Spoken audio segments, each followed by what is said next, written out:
Futures for tonight's action. Bettor Sports Betting wants to know what picks you're playing tonight. Tell us in the live chat on YouTube, Twitter, and the Bettor Sports Network app. This is Bettor Sports Betting with Fantasy Alarm's Dan Servodidio. What is going on, everyone? Welcome in here to the Bettor Sports Betting Show on Bettor Sports Network. Here with Howard Bender on a Friday afternoon. And, we got some NFL, we got some college football, we got some baseball betting picks to give out to everyone. So it's a full show today. And, Howard, how are you doing, man? I'm doing well. I think I'm doing better than you. Are you trapped in an insane asylum or something? It's a very soothing color on the walls behind you, but there's nothing there, dude. Show me a picture, a photograph, something. Where's like the wedding photo or something, man? It's so plain back there. I worry about you that you're like trapped in a room. Are you blink 3 times really fast if you're being held captive? I'm not going to blink 3 times because I'm good. All right. Okay. I'm just making sure you're not being held captive somewhere. The background's in flux right now, in works. We got football season starting up, so I haven't had time to really fully, get a background like yours. And yours is years in the making, though. So you've had that for a while. But yeah, we got I'm good. Don't worry about it. I got college football to talk about today because this is my bread and butter. But of course, we got to start with NFL talk because you and me would be going division by division, giving some win total bets out, over-unders for every division, every team. And today we got the NFC East, the Eagles, Giants, Cowboys, and Commanders. Let's start with the Eagles. Their win total's at 11.5. We got the over at -105, the under at -115 over on DraftKings if you want to look there. You can shop around as always with all these win totals, get the best odds. But 11.5 wins for the Eagles here, 14-3 for them last year. Obviously, Super Bowl runner-ups for the Eagles. Where are you going with the Eagles win total this year? I don't mind considering the Eagles at least a 12-win team. I'm not gonna, bash them on, in the sense that, they're gonna have like a Super Bowl appearance hangover. No, I think this is a hungry team. Yeah, the schedule got a lot tougher as the AFC East got a lot better, so their out of conference schedule is a little. But you know what, man? I mean. To think that, anything that happened from last year to this year in the off season is going to, give them 3 fewer wins, like 3 fewer wins. I don't think so. So yeah, I'm going to lean on the over here at -105 and I'll take the better odds. Yeah, I'm with you. I don't see 3 fewer wins. Of course you are. You're an Eagles fan. Well, I got my It's a Philly thing shirt on. I got to rep the Eagles today. The offense is be really good again. They don't lose anything significant on that side. They can replace what Miles Sanders was for them. The defense added, a couple more Georgia players. Should be pretty good again. I know they lost both their OC and DC from last year, which is a little worrisome, but their schedule, by the way, looking through it. So you mentioned the NFC East and the Eagles in particular do have a tougher schedule than what they had last year, facing the AFC East. Eagles playing a first place schedule as well. But a lot of their tougher games are at home. They do have to play the Chiefs and Jets on the road, but when you look at it, a lot of their non-division games are at home that are against tougher opponents. The Bills, 49ers, Dolphins, and Vikings all get them at home, which I think is huge for them. And also their first chunk of games to begin the year, they get to play the Patriots, the Bucks, and the Commanders in 3 of their first 4 games, which, I think those are all should be wins for them. So, give me the Eagles over here. 11.5. I feel like it's set conservatively because you do expect maybe the team to have a little hangover, especially losing their offensive and defensive coordinators. But, I'm going over with you as well. You don't see any kind of, they promoted from within. It's not like, they went out there and so I think that's kind of one of the reasons why I agree. Like, Jonathan Gannon was a great defensive coordinator, but, I don't really see that much of a change. So, all right, good. So I'm right. You're still a homer. Next. Well, yesterday we did the AFC East, and I let you be a homer. I was with like, over. I don't blame you. All right, yeah. So next team, the Dallas Cowboys. Let's go to them now. 10.5 is their win total. Plus 115 on the over, minus 135 on the under on DraftKings. 12-5 last year for Dallas. Where are you going with them here? 10.5 is the win total. Oof. 11 wins this year. Is it possible? It is. I mean, their defense is really, really strong. It's really, really strong. Now, what is their offense going to look like with Mike McCarthy now kind of taking over things? I'm not a huge Brian Schottenheimer fan. I really love CeeDee Lamb this year as like a potential breakout, but other than that, I mean, I might kind of lean on, the crappy odds here at minus 135 and take the under.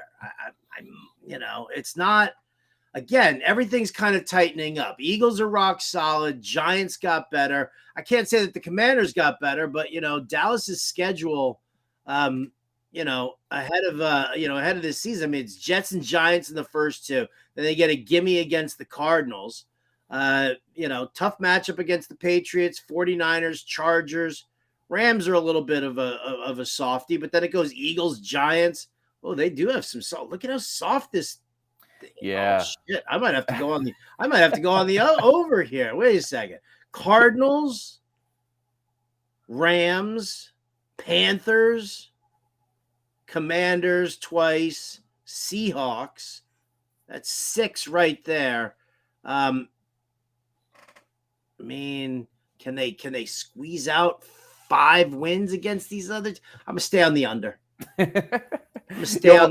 You almost talked yourself into the over on that. Yeah, I know, right? Mike McCarthy will find a way to shoot himself in the foot. I see you in the chat, Brett. I'm sorry, but yeah, I'm just not gonna have to. I can't do it.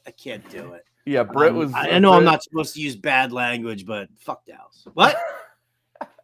Listen, the Eagles fan in me can certainly agree with that sentiment. Britt was quick to say in the chat over on the Cowboys. So, give her the over. I'm going under here as well, slightly under. I just think the offense, you mentioned it, with McCarthy calling plays now, Kellen Moore is gone. I think the offense is going to take a slight step back. I think losing Ezekiel Elliott is huge because they now have Tony Pollard, where he was really efficient, really productive in kind of like his secondary role, but leaning on him as like the RB1 now, he's not going to be as effective. And he's not going to be, as efficient with his, yards per carry and all that he was. I think it's a small loss, and Dalton Schultz too, a small loss that can't go overlooked too, as their sure tight end, trying to replace him. So, I'm on the slight under here. I think they could be, still. I mean, the under is still a 10-win team and probably a playoff team as well. Right. Yeah, exactly. Yeah. All right. So we're agreeing on both the first two teams in this division. This is dangerous. This is dangerous ground here. This is risky. Let's see where we go with the Giants here. Their win total is at 7.5. You can get the over at plus 100. You can get the under at minus 120 on DraftKings. Last year, 9-7-1 for the Giants. Where are you going with them? 7.5 win total. Let's see. Cardinals, Seahawks, Commanders twice, Raiders. Saints, Rams, Packers. Not a tough stretch there, but that's 8 right there. What is their total? 7.5? 7.5. You know what? I'll take the plus odds on the over. For an 8-win team, can the Giants finish 8-9 this year? Yeah, I think the Giants can finish 8-9. Yeah. I'll take the plus odds for that. I'm with you. I'm also going over here. I like that. Dalen Jones, what he had to do with that receiving core last year. All those injuries that they dealt with, and the fact that they were still a 9-win team is pretty remarkable. And I like that he's got another season now with Brian Daboll as his head coach. With that offense should be better. They bring in Darren Waller. They bring in Jalen Hyatt, the dynamic rookie. Saquon, the contract is under wraps. He's going to be there. I think this offense can be good. I just don't see them taking a huge step back from, being a 9-win team last year, assuming that they're not going to deal with, 6 injuries in the receiving corps. So right. Exactly. So I'm on the over here. I'll take the plus odds there too. So we're in agreement so far on 3 teams in this division. That's the worst, dude. That's the kiss of death right now. We're like, oh yeah, totally, man. That's complete harmony is like it's a bet killer. Yep, it is a bet killer. All right, let's see if we disagree on this last one then. The Washington Commanders, 6.5 is their win total. This was an 8-8-1 team last year. You can get the over 6.5 at plus 100, the under at minus 120 on DraftKings right now. Where are you going with the Commanders? I'm going to go with the under. Just trying to figure things out over there. Sam Howell still working towards things. The backup is Jacoby Brissett. It's not really, he doesn't move the needle. I think, Eric Bieniemy's got to, really figure out the components that he's got for this offense. I think I'll just tilt on the under here for the Commanders. 5-6 wins this season. Well, I'm on the under as well. Nuts. What are we doing here?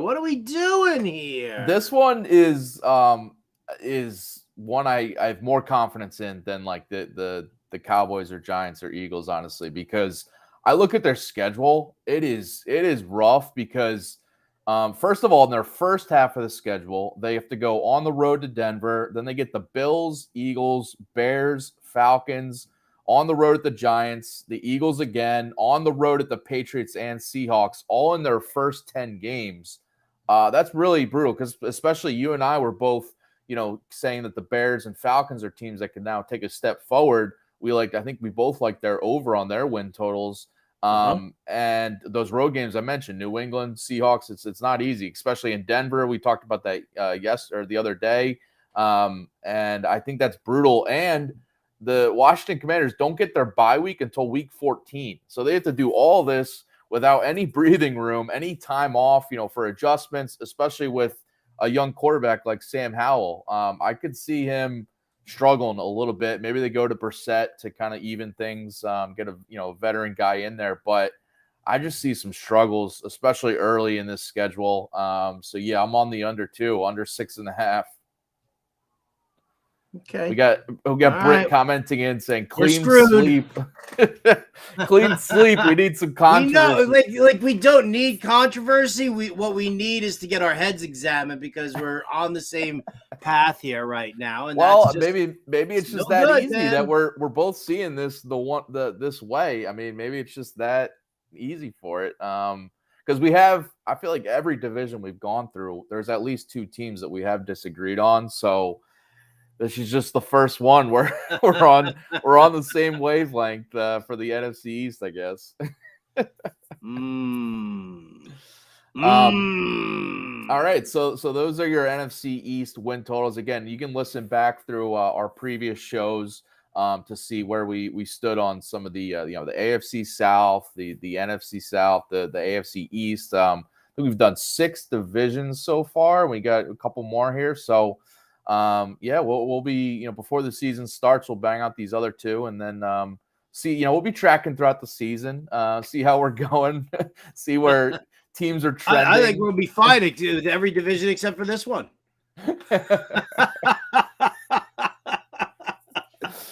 Oh, man. All right, so those are your NFL bets. And by the way, we got some preseason games tonight. We don't, yesterday's show, me and James Grande gave out some picks, which we hit on a few for last night's 2 preseason games. No picks for us tonight. So if you're watching the games, enjoy them. You can, play some DFS lineups and all that, but no bets for I think tonight's preseason games. All right, let's flip gears here. We got to keep the NFL or the football talk going and talk some college football now because we got week 0, college football week 0 starting up tomorrow. That's going to be me tomorrow. I might be on my couch, though. I'm not going to be in a chair like that.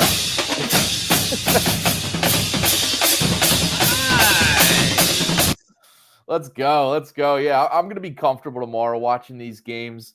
We're going early. We got started early with a game in Dublin, Ireland, actually. Wow, who's playing in Ireland? We got Navy and Notre Dame kicking off from Dublin, Ireland. How about that? Really? I mean, all right. I guess Notre Dame, that makes sense. But Navy. So our Navy is invading Ireland this weekend here for week 0. I don't know how I feel about that. It kind of seems a little aggressive, if you ask me. Right? Not only are we forcing college football, American football on them, but we're doing it with our Navy. We're like sending our fleet over there to join our clergymen. I don't know how I feel about this one here, but okay. All right. Please tell me I can take Navy. Probably not.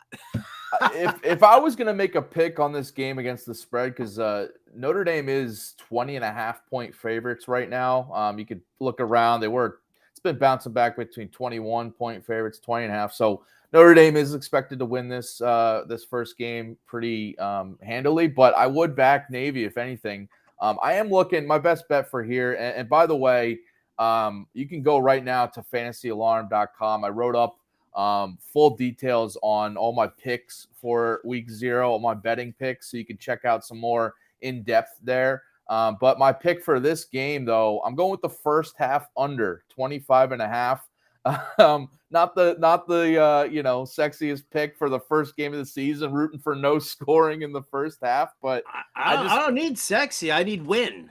I think this is the one to make, because I looked at you can look at the full game under too, but I like limiting this just to the first half. So Notre Dame brings in probably the top quarterback transfer in this offseason. Sam Hartman was really good at Wake Forest, but it's a much different offense than what he was running at Wake Forest. Notre Dame is going to be a run-heavy unit here. They're replacing a lot of guys from the receiving core and tight end. Michael Mayer was their stud tight end last year. Mm-hmm. He's now in the NFL, and he was pretty much accounting for a lot of their receiving last year. And I think there's going to be a little bit of growing pains with this offense. Also bringing a new offensive coordinator, so just a slightly different system there. I think, Hartman's going to take a little time to gel.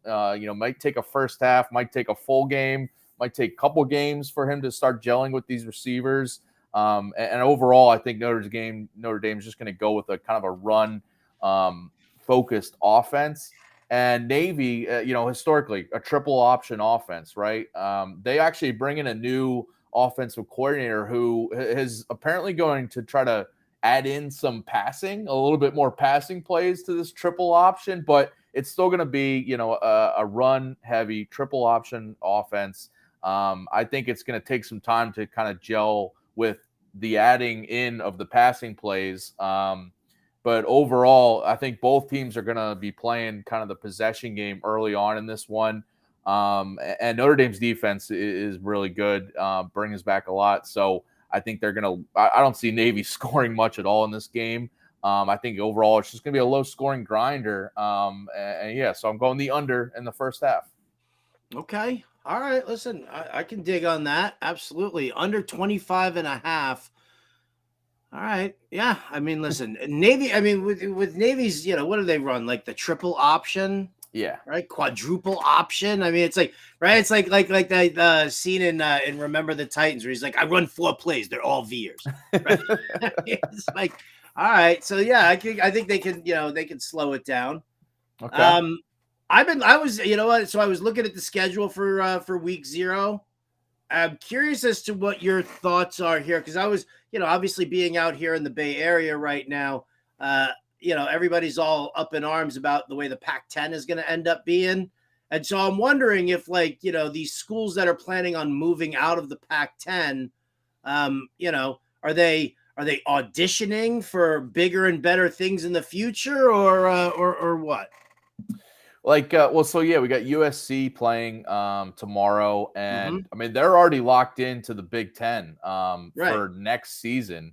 And it's weird because you got so many moving parts, and on the one hand you could see all right, USC really wants to prove that it can just dominate the it's Pac-12, by the way. It's no longer the Pac-10, but whatever the hell that thing. It's eventually going to be like the Pac-2. Oh, Sonny, back in my day, we only had 10 teams in the Pac division, and they were all on the West Coast. Now I don't even know where they are. All in the middle of the country, and they're on the East Coast. I don't get it. Yeah, the Pac-24. Yeah, eventually it's going to be. So next year we got USC, UCLA joining the Big Ten, and some other schools too now from the Pac-12. But yeah, for tomorrow, by the way, I'm looking at USC's team total over 48.5 in this one. I'm staying away from the spread because I could see they're huge favorites over San Jose State. 30.5-point favorites. I just see like a late backdoor cover coming in this probably. But either way, I'm just backing USC because USC last year put up 66 points in their first game, their season opener, an easy opponent similar to San Jose State. And this continues a trend for what Lincoln Riley's teams, the head coach at USC, what his teams have done in season openers, going back to when he was the head coach at Oklahoma. His teams just come out strong in the first games, and they're usually against, softer defenses, easy opponents where it should be, a clean, easy win. And the offenses have really dominated here. I have some stats in the article over on Fantasy Alarm, but they've scored, 48 plus points in 5 of their past 6 season openers. So just barely right on this team total. And averaging over 50 points per game in these all these season openers. So this offense, Caleb Williams back as the quarterback here, the reigning Heisman winner, going to be probably the first overall pick in the NFL draft. Even against an easy opponent, I see him having a big game. This offense is loaded, tons of weapons. Bringing a top transfer, Dorian Singer, top receiver transfer to replace Jordan Addison, who's now in the NFL, but that's not going to really matter in this offense that spreads the ball around plenty.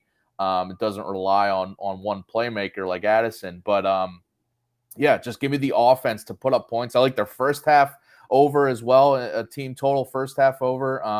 Britt Flynn commented in our chat, by the way, saying she likes San Jose State plus 30.5 in this game. Again, I could see a late cover here, and because in the second half we're gonna get some backups in, especially the USC defense having some backups in. It scares me, so staying away from anything having to do with San Jose State. But I am backing their USC offense against San Jose State's defense at least. All right, I can dig it. Any more? Well, you know what? We actually have your best bets article. Over let's end it right there. I don't want to. All right, can't give it away.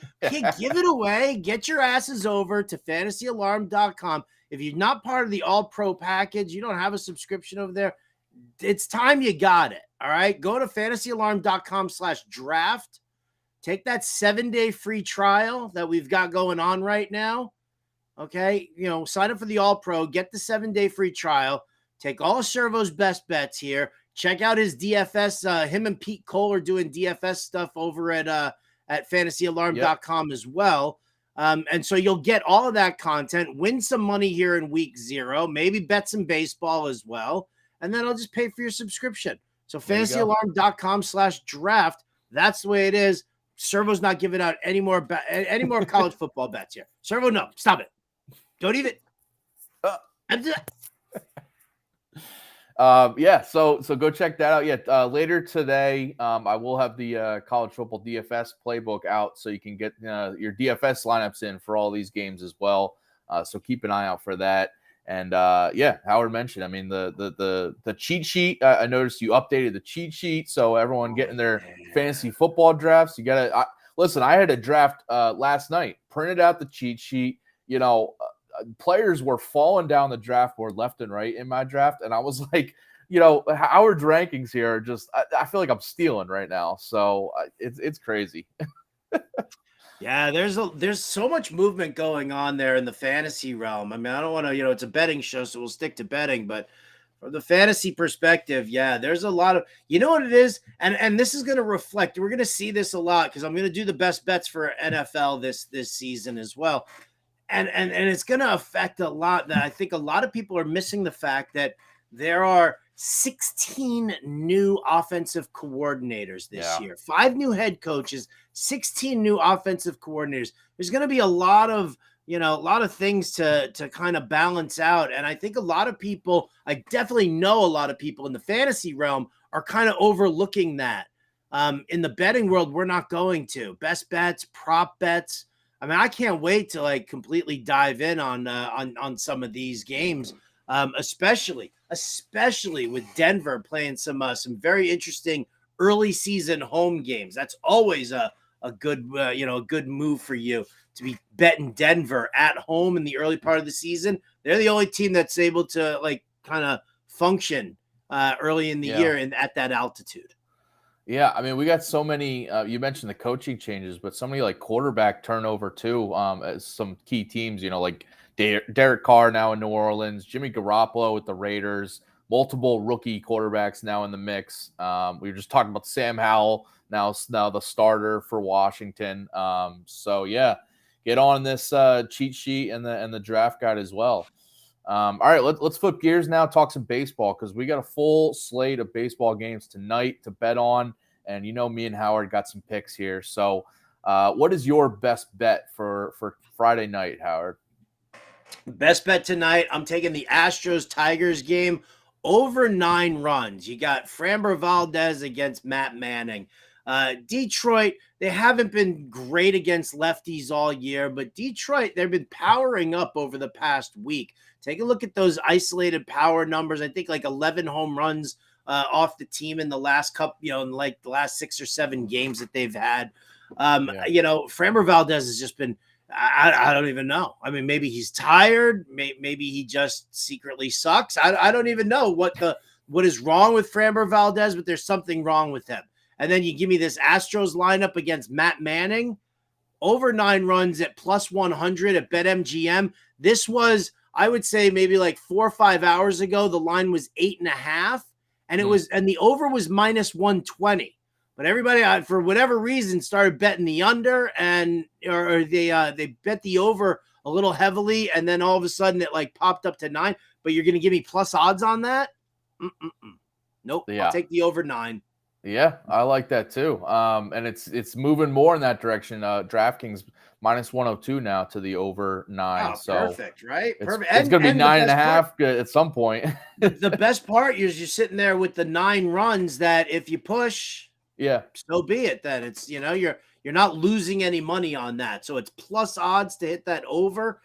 Yeah, that's where I'm leaning. That's my best bet for the night, Servo. What about you? All right. Well, before I get my best bet, I got to touch on this game too, because I got a pick here. And Howard, we agree again on something here, because I gotta give out Framber Valdez his prop to go over 2.5 earned runs. You just broke it down. Valdez has been, I mean, even with his no hitter there, he has a 6.18 ERA over his last since the All-Star break, over his last 7 starts. Multiple like 4+ runs allowed in 6 of his last 7 starts, and that's including that no hitter where he obviously allowed 0 runs, but every other start he's been allowing 4 or 5 runs. I just the Tigers obviously have been a team we like to bet against with pitching overall this season, but you mentioned it lately. They've got some good power numbers against lefties.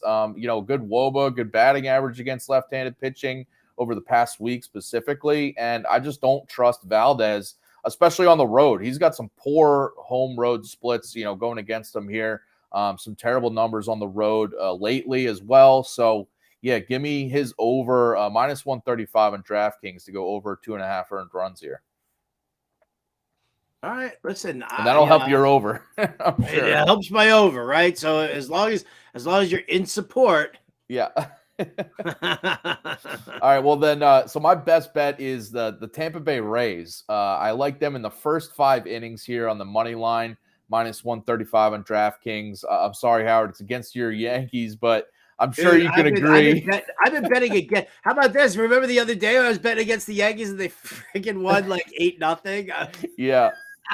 That's what like, you get. That's just, what you get. The gods just hate me. They're like, don't bet against your Yankees, except that there's a certain amount of suckitude this year, and just go with it. So you don't have to apologize to me. Okay. If you're gonna make money on their misery, that makes me happy, because that means that you don't ask me to pay you more. Yeah. There you go. So obviously on the surface, it's Garrett Cole versus Zach Eflin. You'd think we'd like to back Cole here, but the mismatch of these offenses is so glaring lately, and it's like that's what the big difference maker here, because the Rays against right-handed pitching over the past 2 weeks are the best offense in baseball in this split. A 432 WOBA, 186 weighted runs created plus, a 1024 OPS against righties over the past week. So this offense, even though Wander Franco is not there, this offense is getting to right-handed pitching. And Garrett Cole, he's been rough lately. He just allowed 6 runs to the Red Sox in his last start. He's got a 5.25 ERA this month. And I just like this Rays offense to give Zach Eflin enough run support because Eflin, he's had some shaky outings himself, but when he's at home, he's a much different pitcher, much better pitcher. He's got a 2.96 FIP at home this season, 3.03 ERA, still very good at home overall. And the Yankees, I mentioned the mismatch of offenses. The Yankees against right-handed pitching are the worst offense in baseball over the past 2 weeks in multiple categories. League low 252 WOBA, a 166 batting average in this split. So give me Eflin to anchor this Rays first 5 money line, minus 135 on DraftKings. I'm not going to argue against it. No, sir, but you don't want to bet against the Yankees. They're so good. They're so good. Despite what the numbers say, you want to roll with it. No, okay. Okay. You know what? I'm gonna go for what you call it. You've got your best bet is the Rays, and then let me throw another pick out there. Yeah, throw another pick. I was just gonna say, I was like, you got another pick on this one. Yeah, because I got Zach Eflin to go over. Just pee on the Yankees. Cool, that's great, man. Appreciate that. Thank over you. 17.5 outs for Zach Eflin, minus 150 on BetMGM. So I just mentioned his really good home numbers, good matchup against the Yankees offense here. But this outs number is really intriguing because the Rays have an interesting situation here. They just ran a bullpen game yesterday, used up like 5 of their key relievers for 20 to 30 plus pitches for each guy.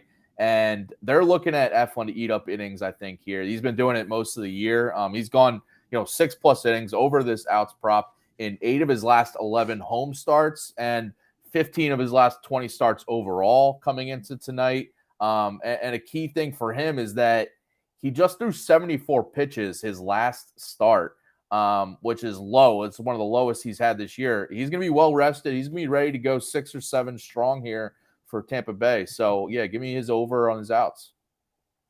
All right, I can do that. Listen, I've got selfishly, I have Eflin in a number of places in fantasy. So, I mean, I will. So you'd love this, yeah. Yeah. I mean, secretly, I do. I mean, whatever. I won't side with you though publicly because we all know what happens when we double down on that. I'm gonna go to this Rangers Rangers Twins game. Mm-hmm. Right, Rangers striking out a ton lately. They really are. They're where am I looking at my my numbers? I have my numbers here. They're like 30+% strikeout rate, right now against right-handed pitching. Yeah. Well, I mean, against right-handed pitching, I backed Pablo Lopez yesterday with a prop for them, and he unfortunately didn't get there. But yeah, I love targeting the Rangers right now because they're not as good right now. So last 7 days here, 28.3% strikeout rate, 289 weighted on base average, just a 288 OBP, isolated power market at 154. So it's all, it's all well below average, and it's well below what the Texas Rangers have done. Now, it is very dangerous, obviously, because this lineup could explode on anybody at any point. So, that does become a little bit nerve-wracking with that. But I'm just going to go with Sonny Gray over 5.5 strikeouts. Listen, I was on Sonny Gray's strikeout prop the other day. It was like 6.5. I mean, over his last 4 starts, The guy is average. I mean, he's at minimum of 7 strikeouts, right? 7, 7, 10, 8. That's what he's been in the last 4 games. So with a heavy strikeout rate for the Texas Rangers, I mean, again, I don't care if he gets his ass whooped and this lineup explodes on him, but if he can notch me 6 strikeouts here, it's a little juicy at minus 130, but I still think it's a good safe play. I like that. Yeah, I looked at Sonny Gray's strikeout prop tonight too. Ultimately didn't go there because I was burned by Pablo Lopez last night, as I mentioned, and he ended up only having 4 strikeouts, gave up 5 runs in that one. But yeah, I looked at that Rangers matchup as one to target with right-handed pitching, and Gray's another guy. So going right back to it, I don't blame you. All right, my last pick. We both got a couple more picks before we give out some Diamond Dogs for tonight. But my last pick, I'm going with Brandon Woodruff under 4.5 hits allowed tonight. I just think that so since returning from injury, he's been a little up and down, but the hits allowed has been a key stat because he's not gone over this prop in any of his 5 starts this season, and that includes his last 3 since returning from injury in August. But I just think he's going to limit the Padres here. He's at home, and the Padres come in very cold against right-handed pitching. Just a 176 batting average over the past week in this split, a 282 WOBA as well. And overall, in the month of August, they're still pretty bad against right-handed pitching. One of the bottom, tier offenses in this split. So I think Woodruff's going to do his thing. I like him to limit, the base runners via the hit overall tonight. So give me the under on his hits prop. I like that. You know what? Speaking of teams that really suck and struggling against right-handed pitching, it's not just in the recent. It's been all season long. But I mean, the Kansas City Royals have just been, just a hot mess, right? I mean, just an absolute disaster this entire time. And they faced Bryce Miller tonight in Seattle. I'm a big fan of Bryce Miller. I know he had a little bit of a hiccup where he gave up like back-to-back, 6-run games in his outings, but his last 3 starts, I think, have been absolutely rock solid for him. Kansas City, as cold as you could possibly get over the last week. They have the league worst weighted on base average. They've just been terrible. So Kansas City Royals under 3.5 runs minus. I'm like Mr. minus 130 today. So I'm gonna have to make that up to you guys with the Diamond Dogs, right? So best bet was plus 100. 2 other bets are at minus 130. I'm gonna have to dig deep. Yeah, you got to get some plus money there. But we got Michael Rojas commenting in our chat here. Braves at the Giants, over 3.5 runs in the first 5 innings. What do you think about that one? Versus Webb. That's a tough matchup. I mean, but it's first 5 innings, so Giants have really been bad. I really like Strider tonight against them, but I do love Logan Webb too. So I would lean the under there, honestly. Where are you betting this, Michael? I want to see what the odds that we're looking at here. Coincidentally, I'm looking at DraftKings minus 130 to the over there. Wow, really? All right, I'm on BetMGM. Let me shop around here a little bit because you better shop around. I mean, the Giants' offense versus right-handed pitching has not been great. I think I like Strider. Wow, overall. First 5 minus 110. Over 3.5 for the first 5 is minus 110 over on BetMGM. So that's much better than the. I would definitely bet the minus 110 then. I mean, they've got minus 120 for the under. What about Caesars? Let me look. I do like. We've talked about this before when talking, baseball betting.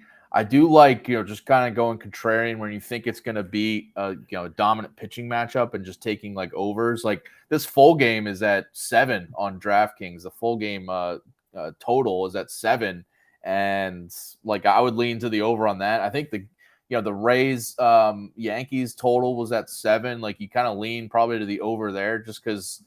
I know, like, obviously the pitching matchups kind of point to the under, but the amount of times, you get a game that goes over like a total that's at 7 or 7.5. is more often than you think. But Michael Rojas saying he's betting on the Atlanta's hot bats here. Hot bats. Yeah. Right. So thinking maybe Logan Webb kind of peters out a little bit. I don't hate it.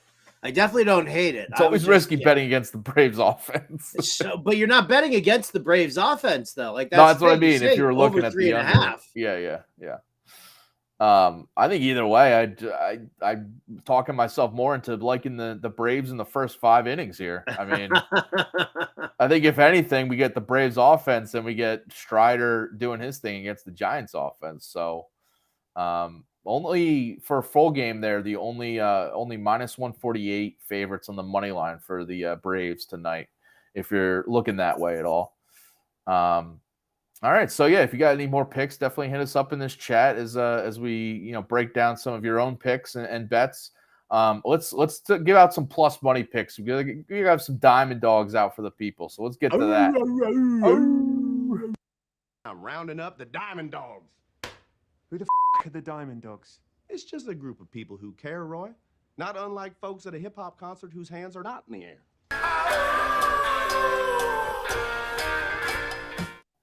Oh, all right. I'll let you go first because you got a little juicy parlay here. Yeah, I dug deep for this one here. I mean, not really that deep, but I mean, I'm a big fan of this Twins Rangers game. I don't know why. Dane Dunning's pitching real well. Sonny Gray's pitching real well.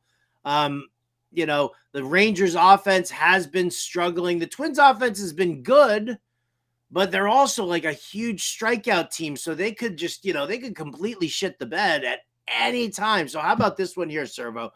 Take the Twins on the money line. All right. And then take the Rangers Twins under. So take Twins on the money line and do the under 8.5 runs. And that's plus 267 on Caesars. Now, you could also, if you want to get a little, you can throw in Sonny Gray's over 5.5 strikeouts for a 3-leg parlay plus 375 on Caesars. Ooh. So Twins money line, the under 8.5 runs, and Sonny Gray over 5.5 strikeouts plus 375 on Caesars. Ooh. Okay. I have a unit on that parlay. I have a unit on the 2-leg parlay, and I've got a unit on the 3-leg parlay. So wish me luck. I mean, listen, backing the Twins are minus 120 on the money line overall, but I consider, as I mentioned, I liked your Sonny Gray prop, and I considered taking the Twins overall in this game on the money line. So I can't disagree with this. I'm back. I'm building this over on DraftKings, by the way, just to see what the odds comparison is. And yeah, it's better on Caesars. It's plus 360 on DraftKings. So go grab that on Caesars. Love that juicy parlay.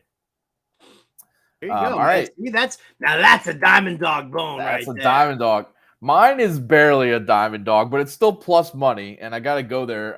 Bryce Harper has been looking like MVP Bryce Harper lately, and I'm going with his over 2.5 hits, runs, RBIs here, plus 105 on DraftKings.